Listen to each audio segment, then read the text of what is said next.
네, 오전 시장 정리하고 오후 시장 전략을 세워보는 시간입니다. 투데이 핵심 전략 KNG 스탁 매니지먼트 강준혁 대표입니다. 안녕하세요. 네, 안녕하십니까? 시장이 어김없이 흔들립니다. 네. 9월 첫날인데요. 코스피 코스닥 모두 1% 넘게 밀리고 있는 상황입니다. 시장 상황 좀 점검해 볼까요? 예, 원래 이제 오전에 제가 방송을 준비할 때 세 가지 포인트를 일단 잡아서 좀 말씀을 좀 드리려고 했는데, 한쪽이 지금 원래 이제 그 첫 번째 포인트가 코스피가 정말 간만에 외국인들의 순매수가 좀 유입이 되는 그러한 모습이라서 순매수가 이제 향후에 지속 가능할 건지에 대해서 먼저 좀 짚어드리려고 했는데요. 현재로서는 거래시장에서 이제 외국인들의 흐름 자체가 순매수에서 순매도로 조금 바뀌어 있는 그러한 모습이 조금 보이고 있습니다. 사실은 이제 중요한 부분은 최근 들어서 환율 자체가 원화가 좀 강세 흐름을 보여줬음에도 불구하고 외국인들이 좀 강하게 매수하지 못하는 그러한 모습들도 조금 보이고 있었는데요. 사실 이제 우리가 하나 이제 우리 투자하시는 분들께서 하나 생각을 하고 가셔야 되는 부분이 원래 월말은 원화가 일반적으로 강세를 보이는 그러한 시기다, 이렇게 먼저 좀 말씀을 드리고 싶습니다. 그래서 최근에 이제 8월 말에 보였던 원화 강세 자체는 아직까지 큰 의미를 둘 수는 없다라는 부분인데요. 왜 그러냐 하면은 우리나라 업체들이 지금 글로벌 업체들이 굉장히 많지 않습니까? 그렇다 보니까 해외에서 이제 그 해외 자회사가 일단은 본사로 돈을 이제 보내게 되죠. 입금을 하게 되면 보통은 이제 달러로 입금을 하게 되고요. 이 부분 자체를 이제 본사에 쓰기 위해서는 원화로 바꿔야 되다 보니까 일반적으로는 달러를 매도하고 원화를 사는, 그래서 원화가 강세 흐름을 보이는 것이 일반적으로 이제 매월 말에 나타나는 일반적인 현상이다, 이렇게 볼 수가 있을 것 같습니다. 그래서 사실 8월 말 부분에서의 그 원화가 강세로 보였음에도 불구하고 외국인이 강하게 사지 않았던 부분은 이러한 변동성 자체를 일단은 좀 생각을 했던 그러한 부분이다, 이렇게 생각을 해 두시면 될 것 같고요. 그 다음에 이제 두 번째로 우리가 봐줄 수 있는 부분이 바로 이제 미국이 진짜 9월 달에 금리 인상을 할 것이냐라고 하는 부분과 그리고 이제 8월에 중국의 PMI, 관방 PMI가 이제 오늘 발표를 했습니다. 뭐 이러한 부분 자체가 우리 시장에 끼칠 영향이라든지 하는 부분도 한번 체크를 해볼 필요가 있는데요. 미국 같은 경우에는 이제 5일날 이제 고용 관련된 지표가 하나가 뜨죠.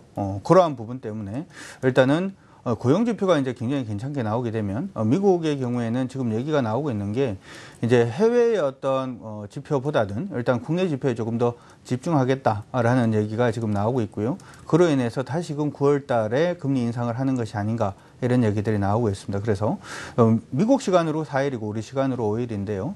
미국은 고용지표 나오는 부분을 일단 좀 체크를 해봐야 되는 부분이 하나가 있고요. 두 번째 이제 그 중국의 관방 PMI에 대해서는 조금 여러분들께 말씀을 좀 드리고 가야 될 것 같은데, 사실 이제 관방 PMI가 요즘 이번에 좋지 않게 나왔습니다. 이전에 이제 차이신 PMI가 나왔을 때도 아니면은 HSBC PMI가 나왔을 때도 대부분 중소기업용 PMI이기 때문에 중국은 중소기업이 이끌어가는 그러한 국가가 아니라 대기업들, 소위 말해서 국가가 지배하고 있는 대기업들 위주의 경제 구도를 가지고 있기 때문에 관방이 더 중요한 것이 아니냐, 이런 말씀을 해드렸었는데, 실제로 이번에 나왔던 PMI를 보게 되면 관방 PMI도 그다지 긍정적이지 않게 일단 나왔습니다. 전망치에는 좀 부합하는 그런 모습이 일단은 보였습니다만은 일단은 2012년 8월 이후로 일단 가장 낮은 수치를 지금 냈는데요. 이러한 부분에서 조금 더 이제 내용을 좀 살펴드리게 되면, 중국에서는 뭐라고 지금 얘기를 하고 있냐면은 계절적인 어떤 어려움이 있었다, 계절적인 요인이 좀 있었다. 다시 말해서 이번에 여름이 일단은 굉장히 고온하고 다습했기 때문에 건설해야 되는 부분 자체가 좀 많이 지연이 되어서 일단 지표가 좀 좋지 않게 나왔다라는 얘기가 하나가 있었고요. 두 번째는 이제 철강이라든지 기계라든지 하는 전통적인 제조업은 사실 좀 어려운 부분이 있었는데, 이러한 부분 자체는 중국이 지금 경제 구조 조정을 계속해서 하고 있지 않습니까? 네. 구조 조정을 계속해서 하고 있기 때문에 이 부분 자체는 구조 조정의 효과 자체로 아직까지는 구조 조정 때문에 좀 수치가 안 좋게 나온 것이다, 이런 얘기가 나왔습니다. 하지만 중국 정부에서 충분히 컨트롤할 수 있는 부분이기 때문에 당당하게 이러한 수치를 발표할 수 있다, 뭐 그런 얘기도 있었고요. 단지 이제 그 안에서 내용을 좀 살펴보게 되면은 전통 사업 부분은 모멘텀이 좀 약화가 되는 그런 모습이었습니다만은 신흥 사업 부분은 그래도 갈목할 만한 성장을 이어가고 있다, 이런 얘기가 나오고 있는데, 지금 이제 중국 쪽에 관심이 있으신 분들이라든지 아니면 한국과 중국 간에 연계된 어떤 주식에 관심 있으신 분들은 이 포인트를 좀 잡아가시면 좋을 것 같습니다. 실제로 중국의 PMI 안에서 첨단 사업과 관련된 제조 PMI는 지금 일반적인 제조 PMI보다는 2%포인트 정도 일단 더 높게 나온 것으로 지금 얘기가 나오고 있는데, 그 관련된 업종은 이제 컴퓨터 통신, 전자장비 제조, 아니면 철도 운송 장비 제조, 인터넷, 항공, 그리고 우편 택배 서비스 같은 경우에는 계속 좀 성장을 해주고 있는 그러한 모습이 일단 나타나고 있고요.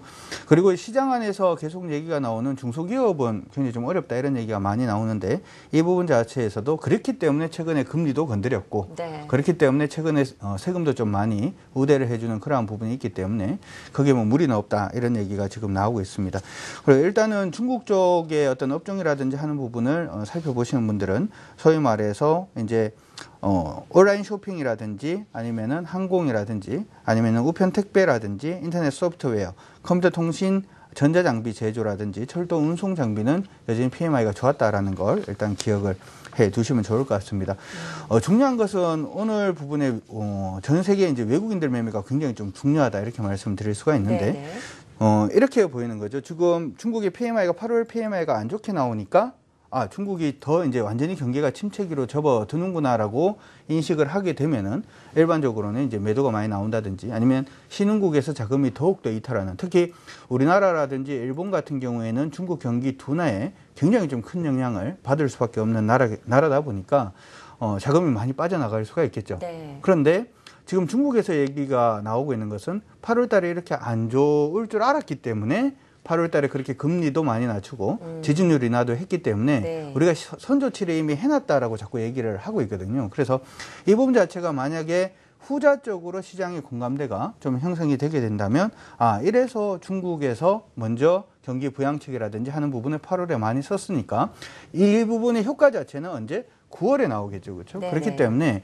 이렇게 만약에 이제 후자로 판단한다면은 오늘 외국인들 매매는 우리 시장에서 매수로 들어올 가능성이 높고, 전자로 판단한다면 우리 시장에서 외국인들이 매도를 할 가능성이 높죠. 환율도 1,200원 위로 올라갈 가능성이 전자라면은 더 높아질 그러한 부분이 있기 때문에 그 두 가지 부분에서 어느 쪽으로 가는지도 좀 체크를 하시는 것이 좀 필요해 보입니다. 네, 중국의 8월 제조 PMI가 발표가 됐습니다. 일단 시장은 휘청이고 있는 상황인데, 코스피가 외국인들이 매도로 전환했다라고 앞서서 말씀을 드렸는데요. 매도 규모를 또 줄이고 있습니다. 네. 외국인들이 매수로 또 전환을 할지 여부는 잠시 후에도 지켜봐야 될 것 같습니다. 원화 강세 가능성에 대해서도 이야기를 좀 나눠봐야 될 것 같습니다. 네. 최근에 변동폭이 좀 큽니다. 오늘은 또 1,179원 가까이 지금 보여지고 있는데요. 원화는 어떻게 될 것으로 예상하시나요? 네, 앞서서 이제 말씀을 해드렸던 것들처럼 일단 원화 부분은 사실 지금의 원화 수준 자체가 3년 내에 거의 최고치에 지금 일단은 나와 있는 그러한 그 위치가 3년치의 최고치까지 지금 올라와 있는 그러한 부분이기 때문에 일반적인 상황이라면 여기서 원화는 이제 그냥 약세로 치고 올라가면서 1,200원 선을 돌파를 하기보다는 좀 강세로 전환될 가능성이 일단 높다 이렇게 볼 수가 있는데, 그럼에도 불구하고 외국인들이 우리 시장이 강하게 사지 못하는 것은 최소한 미국의 고용지표가 나오는 9월 4일까지는 조금 지켜보자라는 관망세가 좀 역력하지 않나 이렇게도 생각을 해볼 수가 있을 것 같고요. 그리고 방금 이제 말씀해드린 것처럼 월말에는 일반적으로 원화 강세이기 때문에 오늘부터 시작된 원화의 흐름 자체가 굉장히 좀 중요하다 이런 말씀 드리고 싶습니다. 특히나 사실 이제 7월달 같은 경우에는 우리 시장에서 외국인들이 채권도 굉장히 많이 팔았거든요. 물론 태국에서 1조 이상을 팔았기 때문에 대부분의 수치는 태국에서 나온 그러한 부분입니다만은, 우리나라 채권을 가장 많이 가지고 있는 나라가 미국과 중국인데요. 이쪽에서도 소폭 채권 매도가 나왔기 때문에 우리 시장이 이번에 무조건 1,200원 위로는 안 올라갈 것이다 이렇게 예상하기엔 조금 어려운 그러한 부분이 아닌가 싶습니다. 단지 지금은 약간 좀 강세 흐름을 보여주고 있는 그러한 모습인데요. 이 강세와 더불어서 외국인들의 순매수가 유입이 되어야지만 원화가 좀 안정될 수 있다는 것도 좀 기억을 해두시면 좋을 것 같습니다. 네, 국제유가 얘기 안 해볼 수가 없습니다. 국제유가의 급등이 정말 대단한데요. 최근 상승폭이 굉장히 크면서 지금 다시 50달러까지 거의 근처로 가고 있는 상황입니다. WTI 같은 경우요. 어떻게 예상하십니까? 일단 먼저 생각을 하셔야 되는 것은 유가가 수요 때문에 가격이 올라가는 건지 공급 때문에 가격이 올라가는지를 완벽하게 좀 구분을 하셔가지고 보시는 게 좋습니다. 지금 유가가 급등함으로 인해서 미국의 외국에서는 이제 금리 인상도 할 수 있는 거 아니냐, 인플레가 그렇죠. 그렇게 되는 거 아니냐, 뭐 그렇게도 얘기를 합니다만은 제가 판단할 때는 전혀 뭐 의미가 없는 얘기다 이렇게 일단 먼저 말씀드리고 싶습니다. 왜냐하면 인플레라고 하는 부분이 일단은 공급 위의 인플레보다는 소비 위주의 인플레가 터져야지만 진정한 인플레라고 볼 수가 있는데 지금은 어떻게 보면은 오펙이라든지 비오펙 국가들 간의 어떤 감산의 어떤 얘기들 이러한 부분 때문에 지금 유가가 오르는 거기 때문에 인플레가 나온다라고 하더라도 인플레의 질 자체가 굉장히 좋지 못하다라는 부분을 기억을 하시면 될 것 같고요. 단지 우리가 기억을 해야 되는 부분은 이 부분입니다. 얼마 전에 유가가 너무 많이 빠지니까 사우디가 국채를 발행을 했습니다. 어떻게 보면 사우디가 유가의 어떤 치킨 게임에서 좀 손을 들었다 이렇게도 말씀을 드릴 수 있을 것 같아요. 그리고 난 다음에 베네수엘라에서 얘기가 나온 것이 오펙 국가뿐만 아니라 비오펙 국가들까지 싹 다 모아서 유가 감산에 대해서 좀 얘기를 해야 된다. 네네. 왜냐하면은 지금 이렇게 유가가 많이 빠지면 우리한테는 차라리 좋죠. 기름값이 싸지니까 놀러 가기도 좋은데 오펙이라든지 유가를 기름을 어떻게 생산을 해서 네. 일단은 국가의 GDP를 채우고 있는 나라의 입장에서는 생산하면 생산할수록 적자로 가는 그러한 구조가 되게 되고요. 그러한 부분 자체가 어떻게 보면 전 세계의 어떤 글로벌 경제의 다음 뭐 어떤 위기가 또 올 수가 맞습니다. 있는 그러한 부분이죠. 그렇기 때문에 지금 유가가 오르는 부분이 금리를 올리고 하는 부분으로 생각을 하시기보다는 유가가 밀리면 그 다음에 글로벌 위기가 중동에서 올 수도 있다라는 부분, 그리고 유가가 오르게 되면은 우리는 기름값을 조금 더 써야 되겠습니다만은 이런 글로벌 위기가 약간 좀 해소가 될 가능성이 높다라는 점으로 일단 좀 나누셔가지고 좀 보시면은 좋을 것 같습니다. 자, 생산하는, 공급하는 부분에서 좀 양을 조절을 하면서 국제 유가가 상승세를 기록을 하고 있습니다. 이 때문에 우리나라 정유화학주들이 다시금 반등세를 기록을 하고 있는 상황이고요. 자, 이런 변동성이 큰 시장에서 투자 아이디어를 좀 짚어보도록 하겠습니다. 오늘 시장은 좀 기대했습니다. 8월에 악재를 좀 털고 9월 시장을 기대를 했는데 오늘 좀 아쉽게 됐습니다. 네. 어떤 전략 필요할까요? 9월은 이제 추석도 있다 보니까 돈을 좀 벌어서 용돈도 드리고 그래야 될 텐데. 자, 어쨌든 간에 지금 보니까 외국인들의 흐름 자체는 지금 또 매도폭을 계속해서 좀 줄이면서 현재 진짜 소폭 순매도를 하고 있는 그런 모습을 네. 보이고 있습니다. 중요한 부분은 아직까지 외국인의 방향성이 정해지지 않았다. 환율이 상단에 있음에도 불구하고 외국인의 방향성이 정해지지 않았다라는 점과 방금 말씀드린 대로 이제 굉장히 중요하게 외국인의 큰 포지션 자체를 정할 수 있는 그러한 타이밍이 9월 아마 첫째 주가 되지 않을까 이렇게도 생각을 해봅니다. 따라서 우리가 이제 큰 포지션 자체를 지금 우리도 정하기는 사실은 쉽지가 않죠. 근데 외국인들 같은 경우에는 일반적으로 매매를 한다면 인덱스 매매 쪽으로 만약에 한다면은 코스피가 영향을 많이 받고 코스닥은 영향을 좀 적게 받는 경우가 그렇죠. 많기 때문에 코스닥으로 좀 보시는 것도 좋지 않을까 이렇게 생각이 들고요. 그리고 아까 이제 우리가 중국 PMI를 좀 뜯어보면서도 살펴본 것처럼 일단은 중국이 전통 사업 부분은 좋지 못해도 신흥 사업 부분은 여전히 성장하고 있다는 것도 우리가 눈으로 확인을 했습니다.